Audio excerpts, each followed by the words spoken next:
Terus piye Pake? Kae asale saka segara.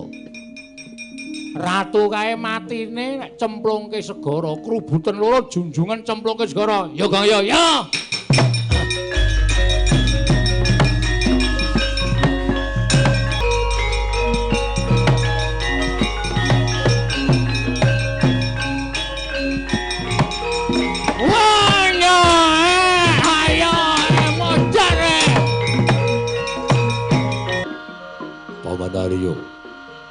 Paman Haryo Plasa Jenar. Wonten pangandika ing Ngadawa nggih. Wanter sabda paduka anak Prabu Ngastina. Bathuna. Wonten dawuh nggih. Sareng kula petang-petang kanthi nalar ingkang ganep. Jebul kesaganipun Bapa Durna miwah Paman Patih Haryo Sengkuni menika tanpa beda kaya kesaguhane bocah cilik. Ingkang sekawit negari Ngastina ing ketaman pegebluk sesakit tumunten-wonten dawuh pengdanipun Bapa Durna ingkang paring dawuh bilih sesakit menika saged tumular dhateng sinten kemawon sarana magepokaning salira. Tumunten Bapa Menembah Durna paring dawuh bilih menika dados sarana anggen kula saged nyumurupi para Pandhawa ngatang-atang dados bathang. Bapa Durna lan Paman Patih Haryo Sengkuni nganti para sata Kurawa ingkang nandhang sakit supados etok-etok tetinjo etok-etok netepi dhateng darmaning pasderekan tuwi dhateng para Pandhawa sarana Pandhawa rinangkul sakmangke saged tumular sesakit saengga Pandhawa dumugi ning pejah.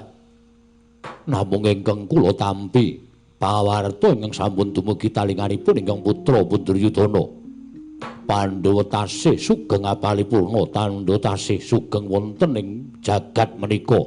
Malah sesakit menika mboten saged tumama dening para Pandhawa. Lajeng samenika kula badhe nyuwun dawuh kesaganipun Paman Patih Bapa Durna ingkang sekawit kala wau. Kedah paring dawuh menapa kula anengga dhateng sabda pangandika paduka Paman Patih tuwin Bapa Menembah Durna. Nyawa-nyawa jimat kula nggih. Estunipun sampun boten kirang-kirang anggenipun para sata Kurawa kaliyan ingkang pamaning Plasa Jenar mbudidaya supados Pandhawa sakmangke nandhang ruga krana tinularan dening para sata Kurawa. Namung nyatanipun jebul luput senjata tawa tegesipun Pandhawa boten kening sesakit malah saged waluya nirmala temah jati temah mulya.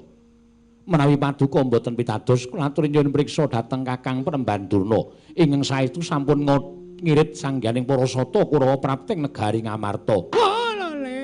Lole. Estu kok, Nger. Kula mboten damel-damel, malah nalika semanten sowanipun para sata Kurawa menika tinampi sae dening para Pandhawa. Para Pandhawa mboten ngraita. Bilestunipun niatipun para sata Kurawa menika namung badhe nularaken sesakit ing sinandhang dening para sata Kurawa. Pandhawa mboten mangertos buktinipun anak Prabu Darmakusuma kaliyan Werkudara menapa dene Nekula Sedewa sampun nandhang raga. Nanging nggih kula nuwun sewu gandeng. Nuwun sewu lho, Nger. Pandhawa menika gadah pamong kalih ingkang satuhulante panggrahitanipun Sekti Mahambara. Inggih setunggal menika Nalendra Indrawati Sang Prabu Sri Bathara Kresna ingkang angka kalih inggih menika Semar Badranaya. Tur dasaripun nuwun sewu negari Ngendraprasta Ngamarta menika kula nuwun sewu tetukulanipun menika mujudaken satunggiling jampi ingkang saged ngisas dhateng sesakit menika kala wau. Tumunten anak Prabu Puntadewa kelawan Werkudara lan kembar saged waluya nirmala temah jati temah mulya. Mestinipun sampeyan isa mikir yen pancen Pandhawa duwe tambane kena apa ora njaluk marang para Pandhawa. Yen pancen Pandhawa kagungan srana ngusadani sakit menika kala wau kenging menapa Bawa Durna lan Paman Patih Haryo Sengkuni mboten nyuwun dhateng para Pandhawa samangke saged dangal pepadhang tumraping negari Ngastina. Nuwun sewu, Ken. Sawanipun ingkang bapa kaliyan para sata Kurawa menika niatipun sampun awon. Monggo nyatanipun sedaya sampun priksa bilih ingkang jalari sakitipun anak Prabu Puntadewa menika inggih sata Kurawa menapa inggih badhe mboten lingsem ing atasipun sowan dhateng negari Ngamarta namung badhe nularaken sakit menika kala wau. Nanging sareng nyumurupi bilih para Pandhawa menika nggadahi tetamba utawi jampi saged maluyakaken saged menika kala wau. Tumunten kula lajeng nyuwun jampi menika kala wau menapa mboten lingsem. Nuwun sewu Kakang Durna. Adat sabene sampeyan niku ora duwe isin. Hus. Sampeyan aja sampe naik dhewe Depate. Nuwun sewu lho. Kula niku pendhita, kula menika satunggiling brahmana. Mangka Pandhawa menika siswa kula, Kurawa ya murid kula. Mangka kula wis duwe niat ajeng gawe sengsaraning para Pandhawa. Lah kok dadi bareng Pandhawa lara, Pandhawa iso nambani lelarane kok kula njaluk tamba nika nuwun sewu. Terus kula menika nuwun sewu apa ora jeneng jejereng sastra wirang. Nek cara kula rak mboten. Panjenengan menika kathah karti sampekanipun, kathah caranipun supados saged amblithuk dhateng para Pandhawa. Nuwun sewu, Ger. Boten kados pundi? Estunipun nuwun sewu. Nembe kemawon kula badhe munjuk atur. Bilih kula menika kagungan putra siswa ing nyatanipun sampun saged ngaturaken utawi sakmangke saged ngendikaken munjuk atur dhateng Bapa ing Sukalima. Bilih sesakit menika kala saged waluya nirmala Temajati menawi anak Prabu Anggayuh inggih menika Wahyu Usada Jati ingkang badhe tumedhak wonten ing jagat menika. Wahyu Usada Jati. Ugi sinebut Wahyu Tirta Usada Jati, Ger. Sikra-sikra yen pramana kanca sikra ngraken awang sesangka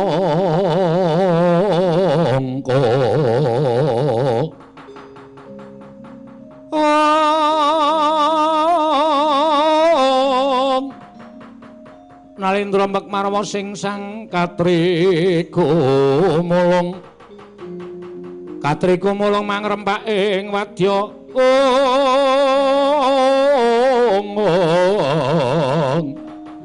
Purtokura reka kiri-kiri ro nanggono magawe gelar ira wang-wang Om jagat dewa Bathara Wahyu Tirta Usada Jati menika nggering ing dados sarana jampi para Kurawanginipun andang sesakit mlayu kula mekaten sanes sinten ingkang badhe kula duta ngupaya Wahyu Tirta Usada Jati kejawi namung Bapa Durna tuwin Paman Patih Harya Sengguni kasembadan boyong inggih saking sampeyan boten ya saka sampeyan nek iso boyong Wahyu Tirta Usada Jati tegese Paman lan Bapa Durna saged damel pepadhang tumraping negari Ngastina Paman Harya Sengguni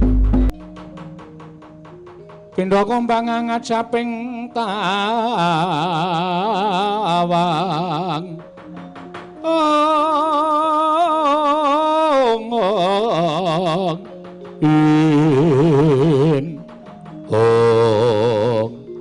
Kakang Durna pripun Depate? Kula pikir-pikir sampeyan niku pendhita sing senengane gawe ukara sing aneh-aneh. Lho kok gawe ukara sing aneh-aneh sebabe napa? Sampeyan ngarani kula kok gawe ukara sing aneh-aneh iku sebabe napa? Dasare napa? Sailing kula urung tau ana jenenge Wahyu kok arane Wahyu Tirta Usada Jati. Niku jane sampeyan entuk ukara saking pundi? Terus rupama mengke sampeyan kali kula wis dipasrahi goleki Wahyu niku li arep goleki teng pundi? Oh, Depate. Lho nun sewu lho samane ku napa betah? Sowan ratu kok mung didukani ngalor ngidul didukani. Ngene salah ngono salah rewel. Mula kula terus gawe ukara Wahyu Tirta Usada Jati niku jane ming karangan kula. Lah niki sing marai repot teng mriki niki. Monggo anak Prabu Duryudana wis pasrah kali kula kali sampeyan supaya nggayuh Wahyu Tirta Usada Jati. Terus carane pripun? Wah, sampeyan niku patih ning SDM rendah. Lho nun sewu lho, Dik. Kula wani nyebut Wahyu Tirta Usada Jati niku merga kula ngerti. Nek sing duwe tamba lelara niku mung Semar Badranaya. Oh, lah terus pamrih kula matur kaya ngoten niku Wahyu Tirta Usada Jati niku nek pancen kon goleki, kula karo sampeyan ora dadak kangelan jumujuk ning Karang Kadempel. Nek Semar iso ngaturake Pak Tirta Usada Jati menika dateng kula ngapura karo Semar. Nek ora menehke karo Begawan Durna. Oh, apa kira-kira Semar iso naliki Begawan Durna? Napa sampeyan wani napa karo Semar? Kok neng kene kok sumbare kaya wani ndilat wesi abang mecah wesi gligen. Nek liyane wesi ana ora sing abang-abang? Ya ora ana. Konjur karepe wesi. Waton abang kula wani dilat. Ampun kuwatir. Pokoke kula sing ajeng nyuwun kalian Semar Badranaya nek panjenengan Semar ngukuhi ya sepira kekuwatane Semar. Nek Kurawa tak kira kalah karo Panakawan. Lah sampeyan kejoki sapa? Dik, kula duwe seswa anyar. Kula duwe siswa sing pancen lagi kula gala-gala, pancen lagi kula deng-deng kaya kendang. Sinten siswa sampeyan? Sampeyan mangkulu melu kula teng Sukalima. Kula undangke murid kula. Oh nggih, kaya ngapa murid Sukalima sing peng-pengane.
Sesumbar lindhu bumi konjeng kumalu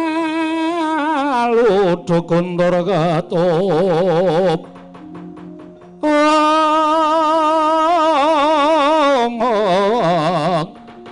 kumembak penyu kang kumambang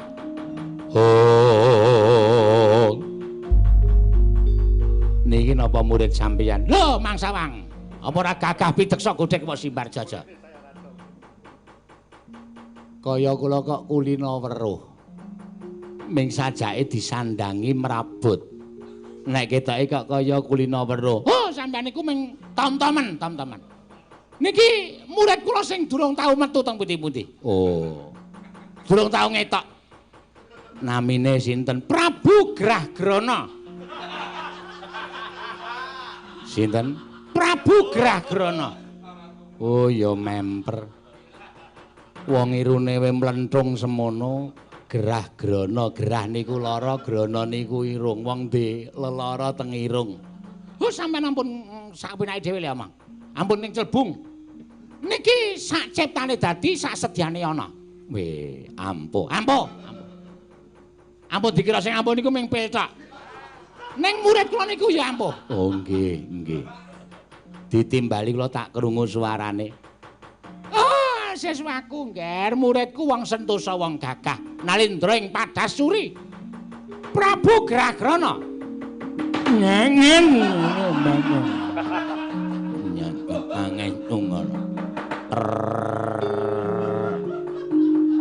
onen mangending ingat nawa menapa preman Bobo mleman dono nyeman kula bapa guru kula kemarang kula ngaturaken nyemak nyumung ngomeng pangabekti kula kunjuk. Oh iya nger tak tampa. Suarane ora cetha kok ampuh. Oh swara iki aja tak padhake karo kadigdayan Dipati. Swara iki swara digdaya ya digdaya ngono kuwi. Mula ana tetembungan Giri Lusi jalma tan kena kinira. Arep wujude kaya ngene ning iki yang bakal bisa ngrebut ya kuwi Tirta Usaja Jati sing mapan ning Karang Kadempel. Ya muga-muga iso. Wis ta, pestekno. Grahgrana ngonen mengening ingat. Apa wis madhep mantep nggonmu dadi siswaning Bagawan Durna? Namun mboten nyaken kula nglengker malih. Lair batin anggen kula nyuwita nyanyemat duka mleman Durna. Sangune wong suwita ya, Mbah? Nyeko pecel. Sang wong suwita kok sego pecel. Sangune wong suwita kuwi kapercayan yen kowe percaya karo Begawan Durna, percaya karo gurumu. Oh, ngelmu sing tak paringake marang kowe bakal migunani. Mengaten Bapak. Yen kowe tak dawuh supaya munggah gunung, nyangah waton alih. Kowe tak dawuh supaya medhun jurang. Kula nggih nyangah mboten pati nyuwala pun bapak penyemandana. Mari pasan kula kadhawan nyegur cekara manjing tumangan. Kula mboten pati nyelak. Ah, ngene ya Gragrana, non. Kowe arep tak dawuhi marang pati paring nama-nama. Iki anak Prabu Duryudana ngersakake bakal kagungan iki wujuding tirta usada jati. Lah kowe ngerti to?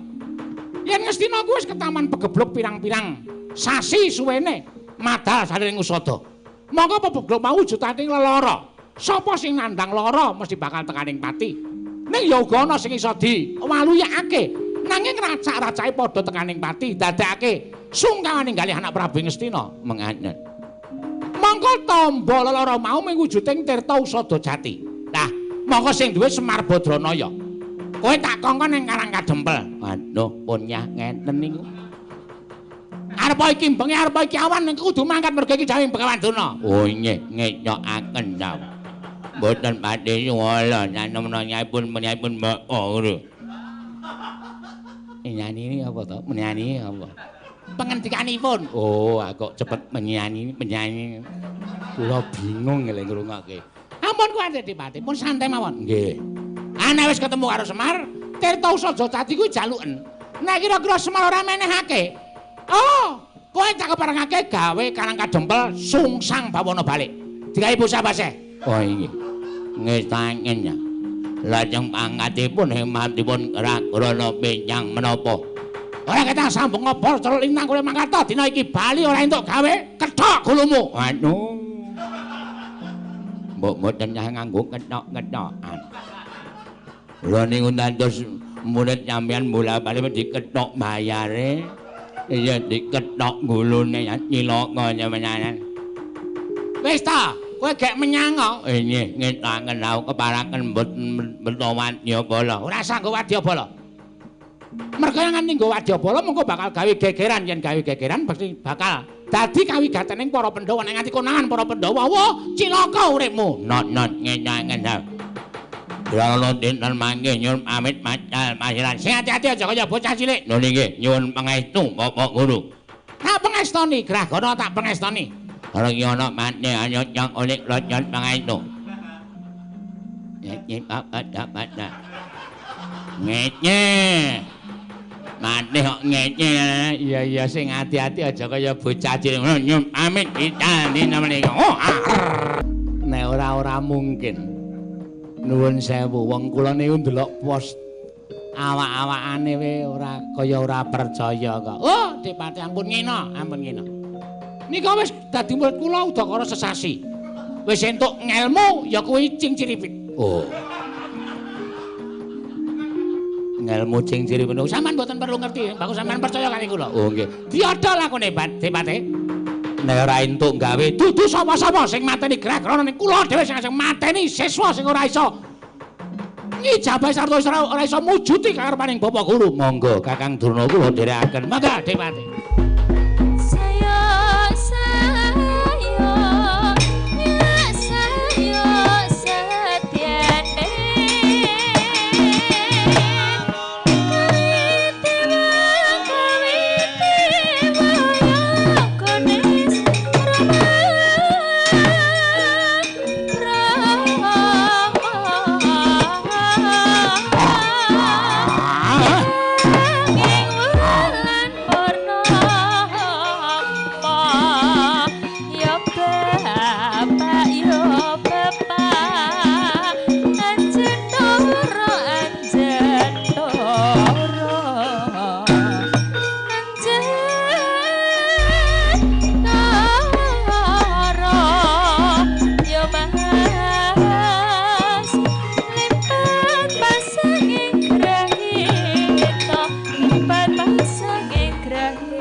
Katiwisraya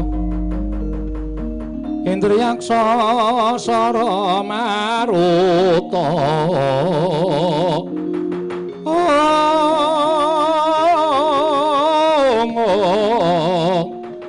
Pawana bana margana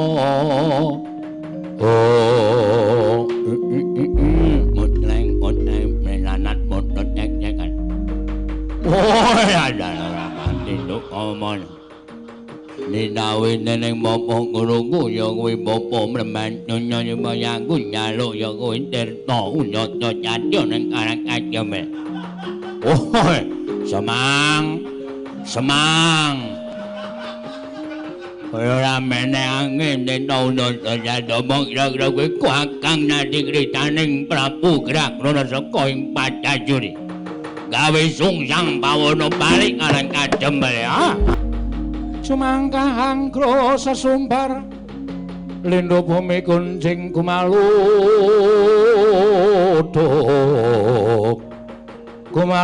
kundur ketup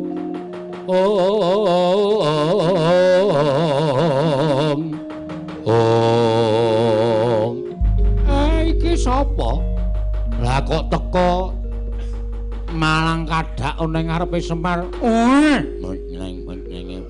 nat potot cek-cekan Wenangun ngarangku nalintrik patan nyuri Prabu Grakrana apa panjen maranyata sing dening Semar Badraraya aku ora paham Bagong iki piye suarane kok kaya ning jero genthong ya tatakane Pak nek aku sapa kowe ning Ngrang-Ngrana Oh, Degya Kala Grahana. Iya selip iki. Kuwi gatine nemu ana Semar Badraraya. Arep tuku senar. Arep kepengin mancing sajake. Semar Badraraya. Nah, iki Bapak keparenge Semar duwe wujuding teta nyot-nyotane. Aku diutus ning guruku Bapak Mekawan Tuna supaya njaluk teta nyot-nyotane. Njaluk gapi, Pak. Gapi dengkulmu mocot ora. Teta usada jati kok gapi ora. Ora paham aku. Njaluk tirta usada jati. Tirta usada jati. Danyar kepara nyono tukang dening aku.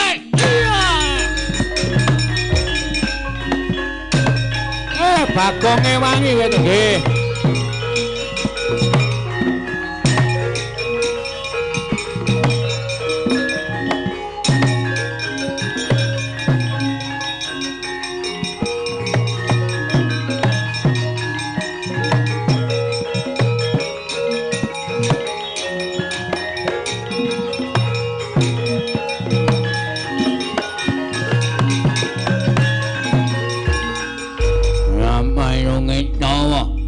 Ana wong mripate gedhe nyukang ngarangku iki sing maju kok irunge dawa iya apa. Takon arangku anake Semar Petruk kanthi mara penyek kanyong wae. Ora ngekek cetha yo dandan dadi sungsang bawana balik. Nyewe. Aku nang ngece iki omong apa aku ra dong. Tenda dadi tak jaluk mati dening aku. Waduh.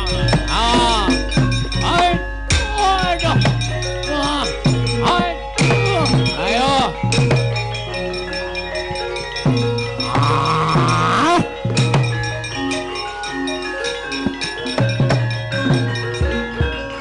Monggo ngarepe dhewe. Anak-anak Semar panjen dikdaya sekti mandraguna tamu dan nyeng bonyo dening aku ya.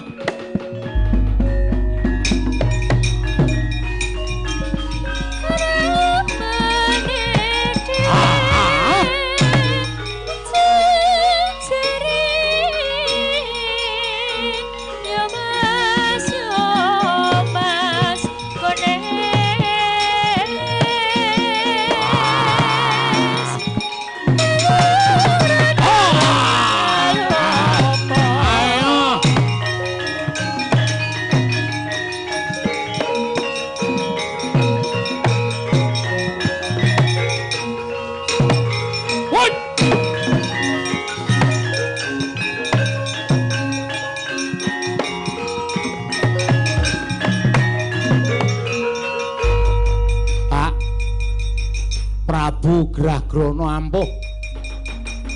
Aku digetak kok awakku tiba ning ngarepe bapak kok njur panasku kok kaya mundhak. Aku kok kaya arep flu. Tenggorokanku kok gatel-gatel ya, Pak. Kowe kena pusakane Gragrana.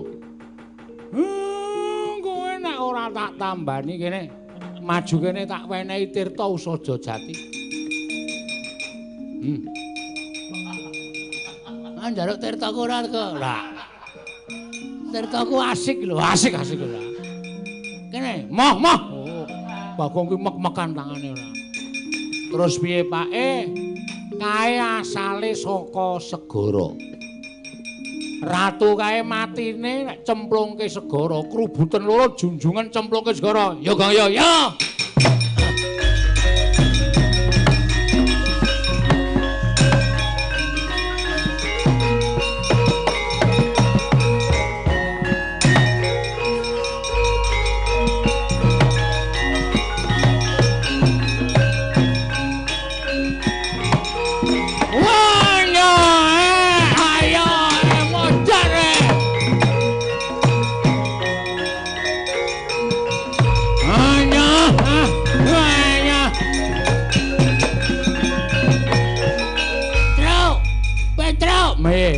Ayo Tro iki wis tak sikep sirahe kowe nyeret awake cemplungke segara. Yo, ayo Gang yo.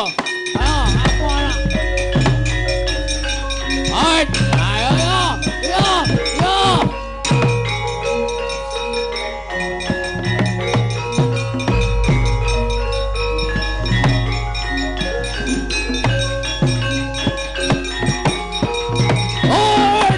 Waduh.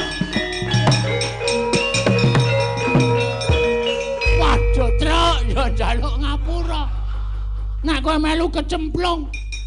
Truk.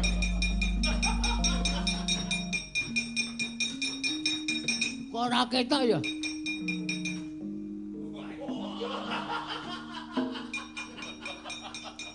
Alhamdulillah, Truk, kowe slamet.